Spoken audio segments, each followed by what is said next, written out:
Hi, I'm Luan Akin with Tagawa Gardens here in Centennial, Colorado, and with me today is one of Tagawa's gardening divas. There's not a whole lot in the garden that she doesn't know how to do, and today we're here to plant asparagus, the herb and the veggie of the aristocrats. That's right. It's wonderful, and it takes patience to grow asparagus. Okay, we can all stand to learn a little of that. Yeah, because here we are. We have our asparagus roots. They don't look like much, do they? They look like pretty much something you'd put in the compost pile. Right. So, Luann, what we've done is soaked them for about 20 minutes in kelp, liquid kelp, 1 ounce to a gallon, and hydrated the roots.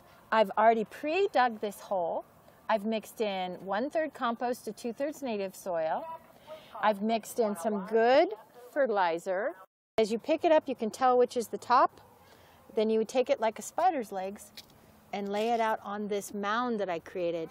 My hole is 8 inches deep. 8 inches deep, and so the mound sits on top of that 8-inch little hill you've made. Yep, and then cover it with 2 inches of well-prepared soil. Well prepared because it's going to be here for 20 years, you hope.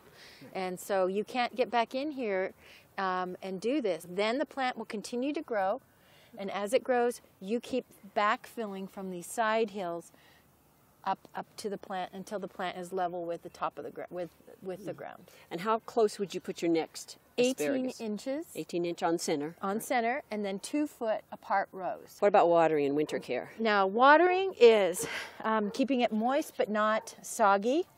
And then in the winter, yes, I would make sure that if we have a dry or open winter that you do some winter watering. There are other things that in this cold, crisp air you are out here planting. What might they be? Beets, carrots, radishes. These seeds can take this cold weather? Yeah, these are cold tolerant. Both of these are long crops that you plant early. Okay. And they'll be in the ground. I leave my beets and carrots in the ground until next fall. Yay, I'm coming to your house. Yep, and then the radishes will be a quick crop. We'll put these in now, but they're going to be the nursery crop. They're going to take care of the carrots. And how will they do that?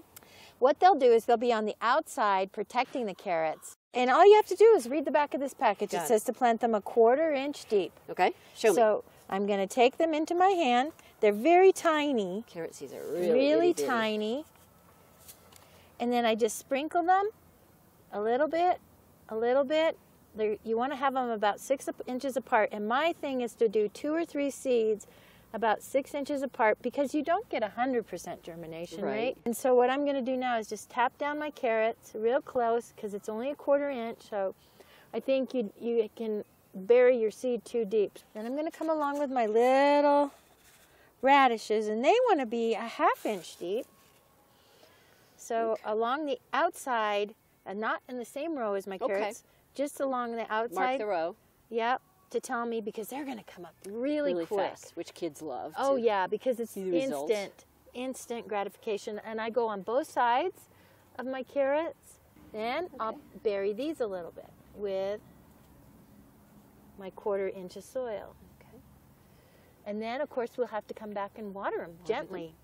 And I have these lovely little beet seeds, little beet clusters, really. How far apart would you like these? 1/2 inch deep and 4 inches apart. One little seed cluster, 4 inches apart. Yep. Wow.